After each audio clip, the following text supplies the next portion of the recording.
welcome to another episode of Podleaders with Thornton Gregory. Thank you so much for joining us, and I'm very, very happy to welcome Mr. Phil Norton onto the podcast today. Thank you so much for joining us. I really appreciate it. Yeah, good to be here. Good Thanks job. for having me. No, pleasure. So to give a little bit of background, I have worked with Phil for a number of years.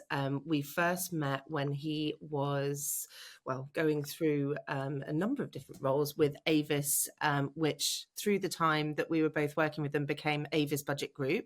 Through the There's a lot of change in that time.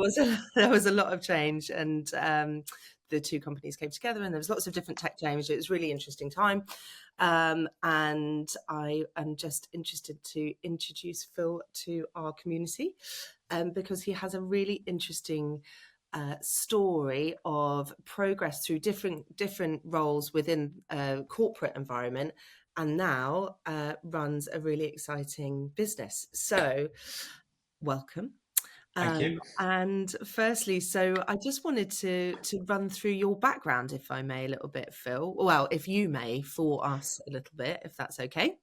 Okay, yeah. So certainly very varied roles. I think I worked in corporate roles for 15 years, but never stayed in the same role for more than 2 years, but did stay in only just two companies within 15 years. So I was quite consistent in the companies I worked for, but made sure that I took any opportunities that came to me, and really started in IT, developed through IT, always had a process improvement background. So did a lot of Six Sigma, looking at processes and improving them.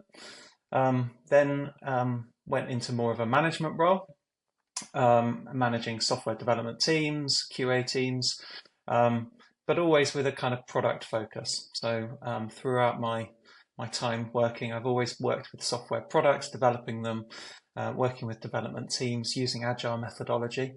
And I think that kind of mix of different roles and skills really helped me then to have the right skills to go and create a startup, which is what I'm doing now.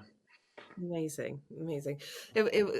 That's one of the points that I wanted to talk about today, actually, was that, I mean, working through that analysis role initially, then moving into product, the skills that you learnt within that. And then there was a bit of a funky job title towards the end of your time with Avis. Was it demand? So I was head of decision technology, Decision which technology. I think was a role that was kind of just created to, Yeah. I don't know, just because I had a very specific job on one product, Okay. and they weren't quite sure what to call me. So that job title was created. It fit well. So the different skills that you learned through that analysis side, and then you moved into product, and then moved into leadership roles. Mm-hmm. Did you find all of the different skills quite well? Tell me about the different skills that you learned through that journey.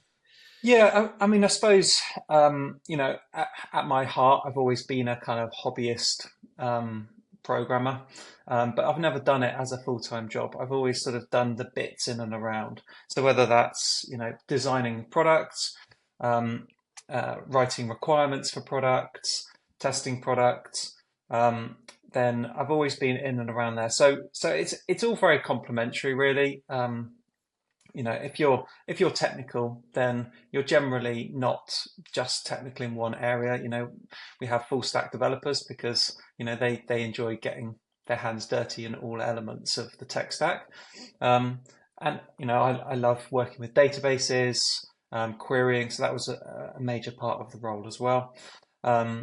And yeah, the process improvement really was also kind of all linked into that. I was tending to use technology as a way of improving processes within the business, and that's effectively what you are when you run a business. You're trying to solve a problem. You're trying to make things easier for your customers. You're trying to provide more value than what you're asking for payment in return. And the crux, I'm a problem solver, really, and I do that through technology. I love that viewpoint that you're trying to add more value than you're taking payment for. That is honestly, that is what we strive for every day, to add value. And it's really difficult sometimes to be able to put into words the value add that you're trying to bring to the table. But I appreciate that sentiment. So when did you come up with your product? How did this all come to fruition, and what was that journey like? Okay, so gosh, that's quite a Oh, long journey to yeah. get there. But I mean, I think it's quite an interesting one Yeah. because I mean, effectively, I've always wanted to have my own business, but I was never quite sure what could be my product or service. I knew what I enjoyed, I knew what I was good at, um, but I didn't want to. People talk a lot about exchanging time for money, and I didn't want to do that. I didn't want to be a contractor because I just thought that was another guise of employment, effectively. So I wanted to create a product, and I've always been a product person, so that was the top of my mind. Um, and the question was what product.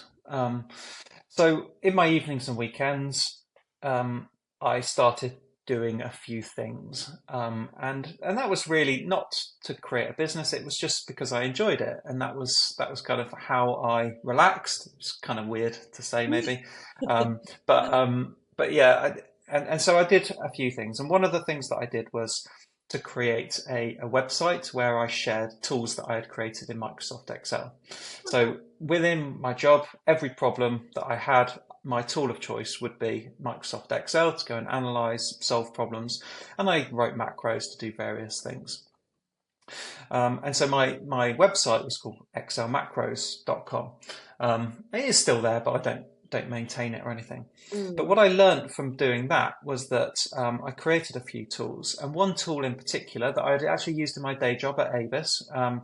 And the reason I created this tool was that we had this very expensive HR system, which was all singing and all dancing in theory, but in reality, it didn't tell me when my team were off. So people would raise leave requests, they would submit them to me, I would approve them, and then 6 months later they would actually be off work, and I wouldn't be reminded of it. I wouldn't get a notification, anything like that. So I needed a separate way in order to make sure that I was aware of when people were off. So I created an Excel spreadsheet to do that, and I made it available through this website that I created. And I was just getting hundreds and hundreds of downloads a week. And I think in the course of a year, I got 10,000 downloads of this free spreadsheet. Oh And my I word. thought, well, maybe this is it. Maybe this is my chance to make a product and Yeah. sell a product. I've got this list of email addresses that I could market it to on day one. I've proven there's a problem out there in the market for something like this. This is it. So I set about developing a kind of early prototype of Leave Dates, Mm. which is a web-based system. And I always felt like I got all these requirements from all these people that had used this free spreadsheet, saying can it do this? Can it integrate with Outlook? Can it give me a reminder? And I was just like, well, that's kind of a bit beyond where Excel is. Yeah.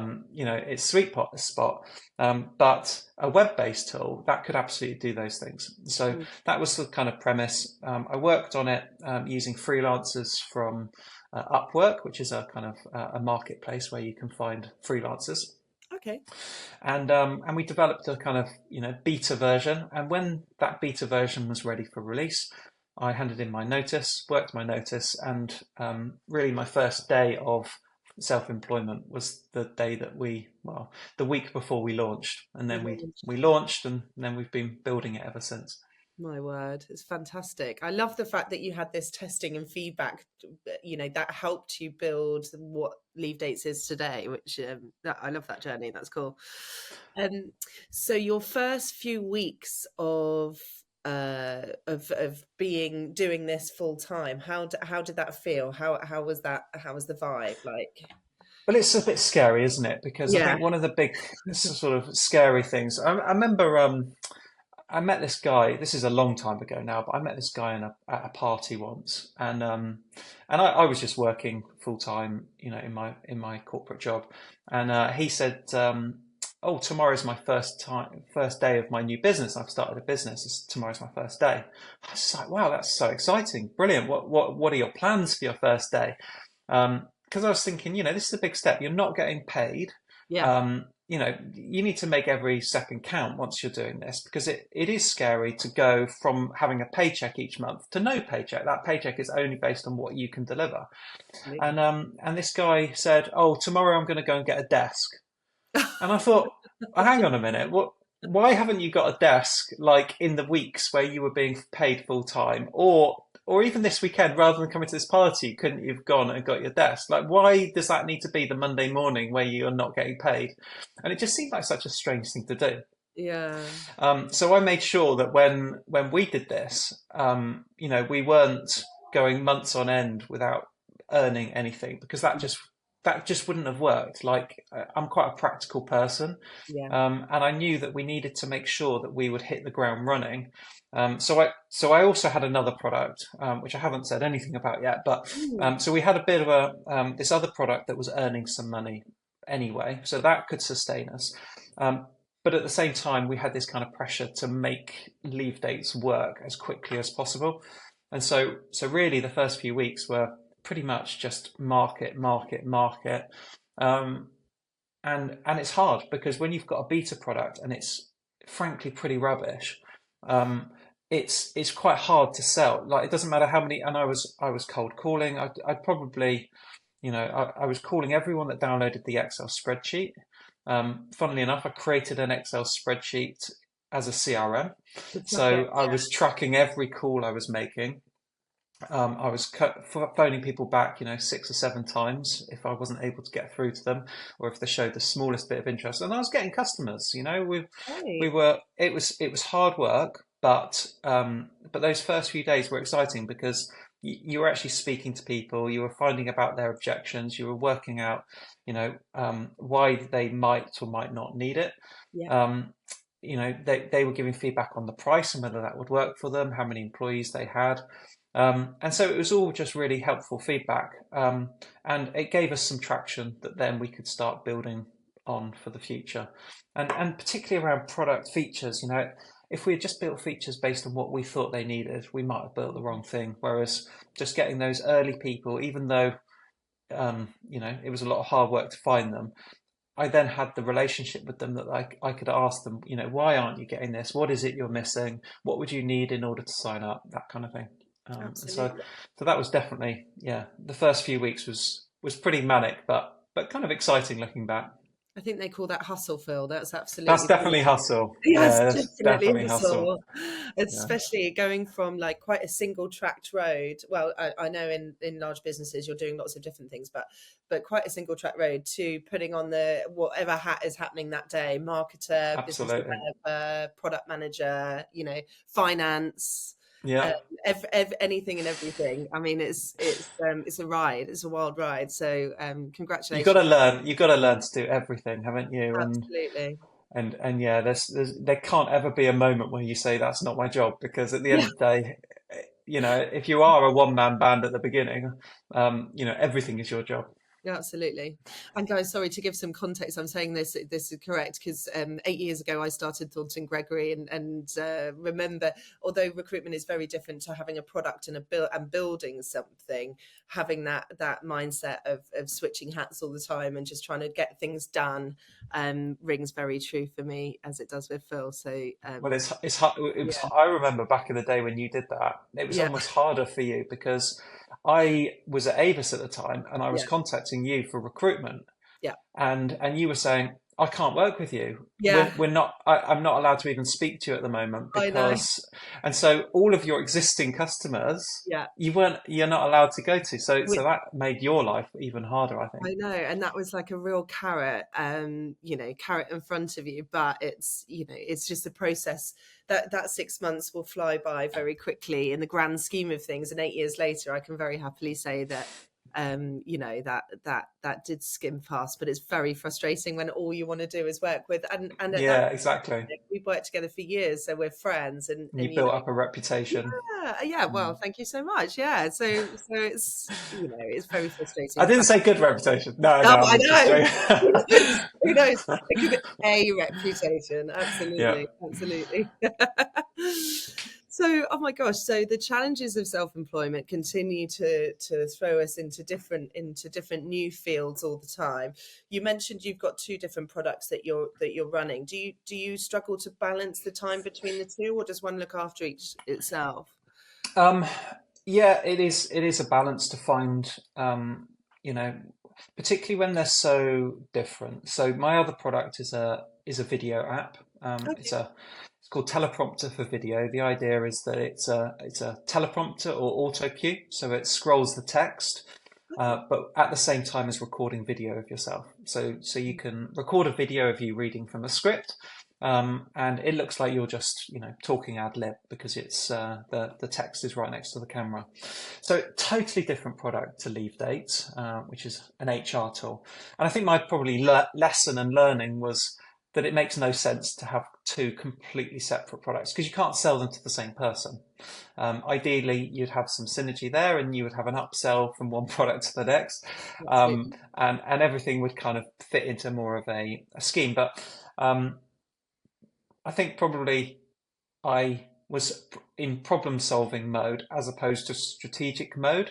And I wanted to solve the problem of the fact that I wanted to create videos and I wasn't very good naturally just talking to the camera. So I thought, well, lots of other people must be in this situation. So an app that brought it all together would make a lot of sense. Likewise, with leave dates, I wanted to solve the problem of giving visibility of time off. So the two problems, completely separate, I felt like they both needed solving, and I wasn't being very strategic about the fact that the two should kind of sit together. But so in answer to your question, yeah, it is hard because obviously any time you give to one product, you're taking away from the other product. I can only go so far. Now we've got a team that has definitely made life a lot easier than it was in the beginning when it was sort of just me with freelancers. But even so, you know, I still need to focus when I'm spending time with this team versus that team. And so there's definitely a priority there. And I see it when I'm really focusing hard on one product, the other product does suffer a little bit. So Absolutely. Okay. Yeah, I think that's always going to be a real challenge to manage both. And sometimes I almost feel like there's two halves to Thornton Gregory as well. Sometimes it's the one you're enjoying at that moment mm, tends to get the more the more attention, and the one that is proving difficult can sometimes be neglected. But sometimes it should be the other way around. The one that is proving challenging maybe should have the focus. It's really tricky to do yeah. that without external bounce back, but that's it's an interesting viewpoint. So so where are we going with leave dates? You mentioned you've built a team since you started. I know it's been a really fun journey for you to do that, and fingers crossed we're, you know, going to the moon. But what do you see for the future of the business? Yeah. It's a really boring answer, I think, which is I think it's just going to be more of the same. Yeah. Like, I think one thing I've learned over the last, so I've tried a couple of other products and projects over the last few years. And what I've kind of learned is that the more you try and, like, I think as an entrepreneur, there's a temptation to look at new things and try and start new products and do, and you get excited by new. But I think what I've realized is that actually you get more, um, to achieve more, you need to focus. And to make these products as good as they possibly can be, I need to focus on them 100% and not get my sort of attention diverted. And so really the focus is going to be just to continue evolving them on the path that they've been going on. I think Leave Dates is really exciting. You know, we are solving a problem that people do have. They don't want overly complex HR systems that they're paying a lot of money for functionality they don't need. They just want to solve their main problem, which is keeping track and having visibility of the time off their employees. And we're doing a great job on that, but we can do even more. And I think the more we can focus on just kind of, improving it, making it as easy to use as possible, as enjoyable to use as possible, as transparent for everyone, then so we can make a lot of lives a lot easier and simpler and happier through the tool. So I'm really excited about taking leave dates to the next level and continuing to evolve that. And I think, yeah, for me, I just need to make sure that I keep telling myself, don't get sidetracked, don't get distracted, keep focused. Yeah, absolutely. Says every entrepreneur. But what a pitch! Just make life easier. Keep on the products, and focus, and just keep building. Love that. Well done. Yeah, Phil. definitely. Yeah, and it's one thing that I love about it is that when you build a good product for people, everything kind of else falls into place. Like, it's easy to get overly complex about how you build products, but if you just focus on your customer and you care about them and their needs, then things like, so I remember a big thing in any software and any product is about getting customer reviews, and you want customer reviews, and we kind of I sat down with the marketing guys, and we tried to plot out a bit of a plan for how to get positive reviews. And in the end, we just said, well, let's just send an email 5 days after they've downloaded it, and we'll see how we get on. And incredibly, that just worked. That was enough. Like, we've built a good product, and we're just asking people whether they like it. And lo and behold, they're clicking the link to say, yeah, we like it. And we're giving you I don't know what we are right now, 4.8 out of 5-star review. And you kind of think, well, actually, you don't need to overthink everything. Sometimes you just need to do the right things, and actually, the benefits will follow. As you say, everything else will look after itself. That's Yeah. excellent. I mean, you can't ask for a better strategy than that. Keep it simple, keep it to the point, and keep doing things that people are asking for. Great. Yeah, absolutely. Oh, Phil, thank you so much for walking us through all of that. It's been a journey. I'm It has. hopeful that we can work together to build it into the future, and see how leave dates go, and hopefully we can touch it in 12 months and give everyone an update on Yeah, definitely. where Yeah. we've been Yeah. going. Always happy to chat. Good. To finish things off, I've got a few quick fire questions for you, Phil, just to Okay. get to All know right. you a little bit Let's do it. more. So, are you an iOS or Androider or iPhone?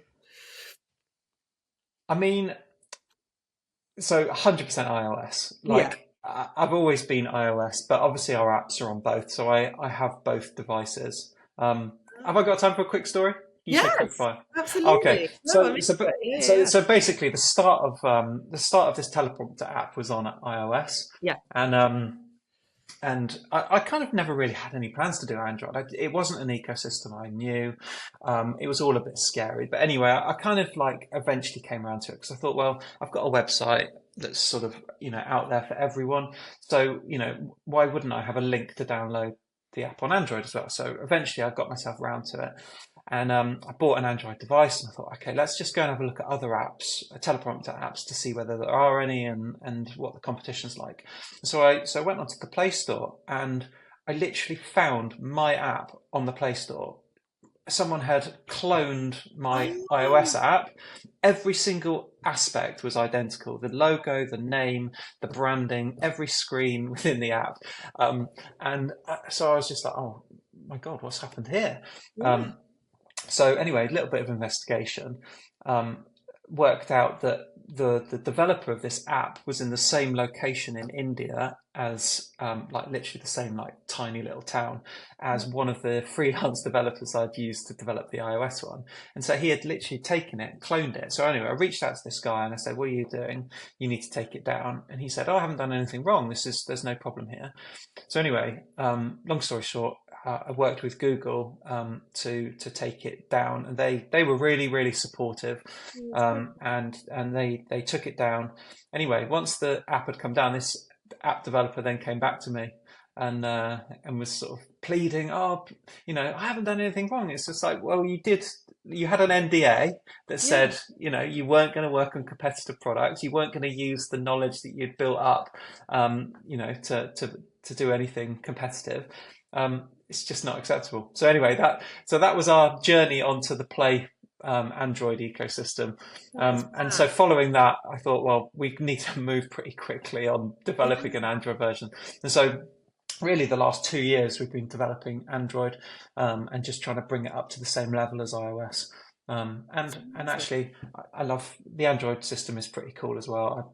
There's lots of nice things in there, and some things are better than iOS, some things are worse than iOS, but definitely good to be in both sides of things. both That's stores. a Yeah. mad story. I love that. Did that make you retrospectively change contracts for any Yeah, future? I mean, obviously, we never use that guy again. And No. but do you know what? It's the Wild West out there. That guy, I reported him to Upwork, that is the freelancer website, and they just basically said that there's nothing we can do about it. It's up to you to protect your intellectual property, and they didn't even take his account down. So I feel like, if you are going to use freelancers from around the world, you need to make sure that you've got your IP protected. Absolutely, that's one to watch. Get that patented rapid. That's good.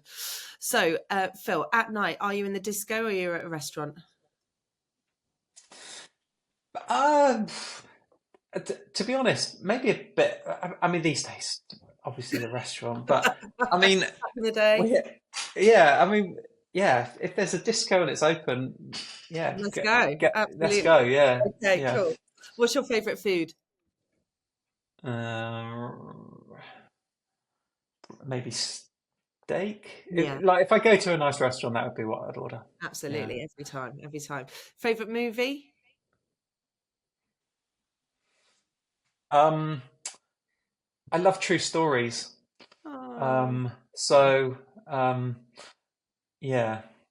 We watched a movie the other day with the kids, and I love it. I've always loved it as a kid. Apollo 13. It's kind of it's so good. yeah. So maybe that. Oh, nice. Okay. And if you had one superpower, what would it be and why? Oh, superpower.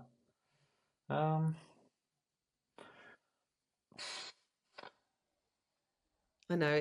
It's a hard one, isn't it? It is a hard one. I don't know. Maybe flying. Maybe flying would be cool. I mean, you could just go everywhere, and you can. Yeah, exactly. Put the kids under your arm, and off you go. Inconvenient having to walk, isn't it? I know. Tell me. Phil, thank you so much for today. I've really enjoyed it. It's really great to hear your. Yeah, it's been brilliant. Yeah, really good to chat with you, Rachel. Yeah, thanks for asking me. No problem. Not a problem. We'll speak again. Thank you. See ya. Bye-bye. Bye.